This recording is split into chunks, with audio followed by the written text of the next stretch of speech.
You see all these travel photos and videos online and they look perfect. But what you often don't see are the things that go wrong behind the scenes. I'm talking about the travel mistakes. I've made some rookie errors myself, some that cost me money, sleep, comfort, and a few that almost made me want to go back home while I was traveling.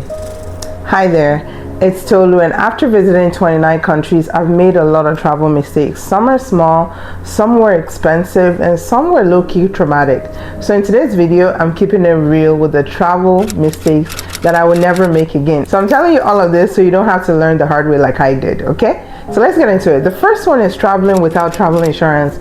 I used to skip travel insurance because I felt healthy, I had no issues, and I was just like, you know what? God's got me, and yes, it does, but also wisdom is profitable to direct. Thankfully though, nothing has gone wrong yet, but I'm never doing that again. So if you're Canadian like me, you can sometimes bundle your travel insurance with your home or your car insurance or your rental insurance. I do mine through corporators, so just listen to me. Don't travel without travel insurance. Just don't. A lot of people have gotten into trouble when they do that. Number two is not signing up for flight deals alerts early enough. I used to book flights the traditional way, search, find, book, but I was missing out on wild deals. Like the time I got a $700 round trip flight to Tokyo, and since then I use apps like FareDrop and Next Departure to get real-time alerts from my home airports. It takes the stress out of planning and helps you book spontaneous trips without breaking the bank, especially if you're just more chasing the deals rather than the destinations. Number three is paying foreign exchange fees. So I used to just swipe my regular Canadian bank card abroad and then I'll come back home to all these conversion charges. Like, it was so annoying. Now I use my Wise card, no foreign exchange fees, and I can load multiple different currencies at once. If you're Canadian, you should definitely sign up using my referral link in the description. You'll save so much, actually, if you're from any country. So the amazing thing about it is that you can have multiple different currencies on it. So let's say, for example, you travel to London in June and you didn't finish using all your pounds on it, but you're going to South Korea in September, so you can just convert the pounds to South Korean won and you just use it. So that way you don't have to keep changing it back to your home currency and back and forth. I highly recommend a Wise card. Make sure you get it, and I think you can get it regardless of what country you're in. Number four mistake is not using an eSIM. You know what? There's really no excuse, especially if you travel. I used to land in a new country and start scrambling for Wi-Fi or a local SIM vendor. Now I use Eralo to stay connected the moment I land. I'll say this, Eralo is more affordable if your hotel has Wi-Fi, which most hotels do, and you're not using data constantly. But if you're going off grid or to areas with no Wi-Fi, unlimited data plans might be worth it for you. So either way, grab $3 off your first Eralo eSIM with my code TOLU9117, or if you want unlimited data, use HolaFly. Now, the number five travel mistake that I would never make again is not using incognito mode when I'm searching for flights. So I've literally watched flight prices increase right in front of my eyes because I kept searching the same route over and over again. Airlines track your searches and they raise the prices. Like, I've seen it happen, okay? Now, I always use incognito mode when I'm searching for flights. It helps keep the prices more stable, especially when you've been searching for hours or like days on end. Number six is packing too much. I used to be that person who packed just in case shoes, just in case outfits, only to drag around heavy luggage through cobblestone streets, especially if you're traveling to Europe. You do not want to do that. Now I pack lighter. I even did a 10-day winter trip to Rome and Malta with just a carry-on. Yes, bulky sweaters, jackets, everything. The secret? Multi-purpose clothing that you can mix and match, and one solid pair of jeans. Trust me, less is more. Or you can also use packing cubes. I use them. Check my Amazon stores for the ones that I use. Highly recommended. The number seven travel mistake I'll never make again is relying too much on my passport privilege and not checking visa requirements. There was a time I almost missed a trip because I assumed my passport could take me anywhere, no questions asked. I didn't even realize I needed a visa until the very last minute.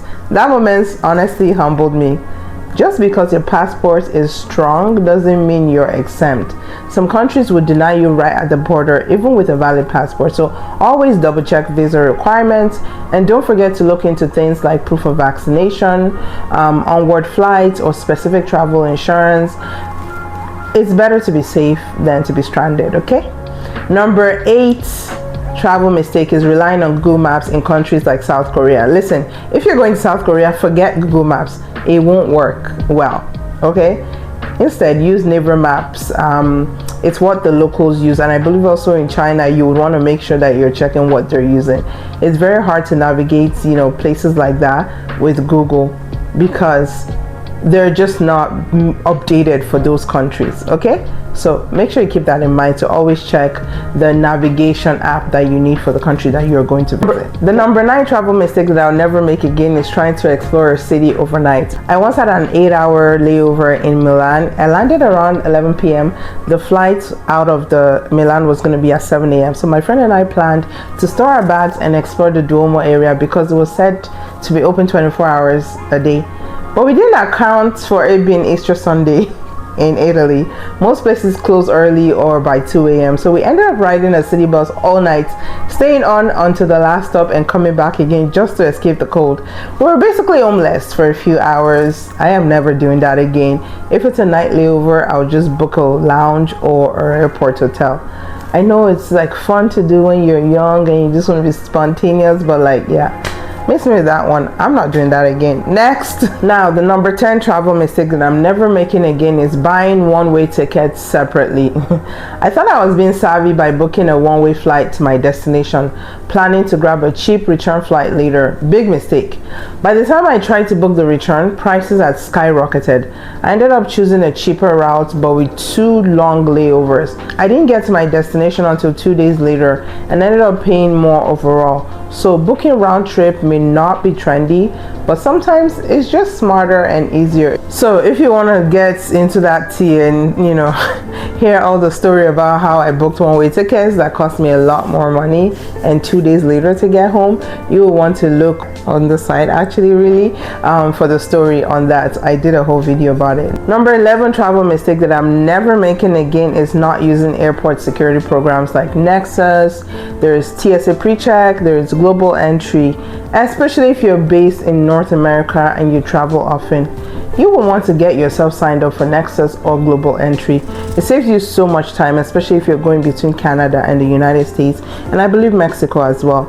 I breezed through security lines, and when you're running late for a flight, it makes all the difference. So TSA PreCheck is in the US. It also lets you keep your shoes on, and it's giving VIP. Anyways, the 12 travel mistake that I am never making again is not checking my passport expiration. I almost missed the trip because I didn't realize my passport was about to expire, and some countries won't let you in if your passport has less than 6 months left. Some may, but I would just advise that you don't do that. So make sure you go check the expiration date of your passport. Now I check it every time before I book a flight, and I think at that time I really just had to go get an express passport. Okay. Number 13 travel mistake is not rechecking hotel prices after booking. This one is kind of like people can argue that. I once booked a hotel early and then checked again closer to the trip. Same hotel, same room, way cheaper. So if your booking is refundable, always recheck the price as your travel dates get closer. Just note that this only works for bookings that allow free cancellations, okay?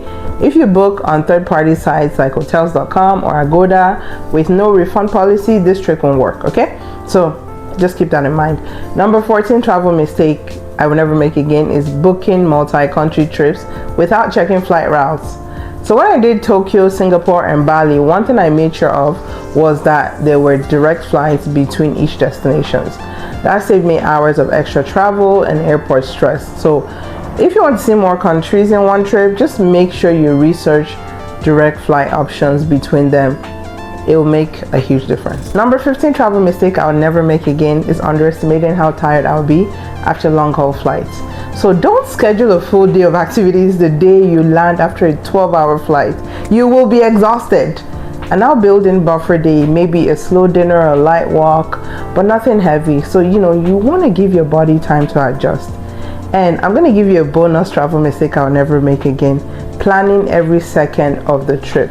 It's related to number 15. I used to jam pack my itineraries trying to see everything, but I've learned to leave space for spontaneous moments, because you know, when you jam pack your schedule and you just go from one place to another, just checking off the list, you really just, you know, rob yourself of the best memories, the moments where you just slow down, take a detour, take longer at a spot to really take it in and just enjoy those unplanned moments. So I want to encourage you to just take it easy, just, you know, really take it all in, because you're only going to be in these destinations for a short period of time. Okay, that was a lot, but honestly, every mistake helps me become a better traveler. Let me know in the comment section which one you've made before, or what your biggest travel mistake has been. And of course, if this video helped you, don't forget to like, comment, and share it with your travel crew. See you in the next one.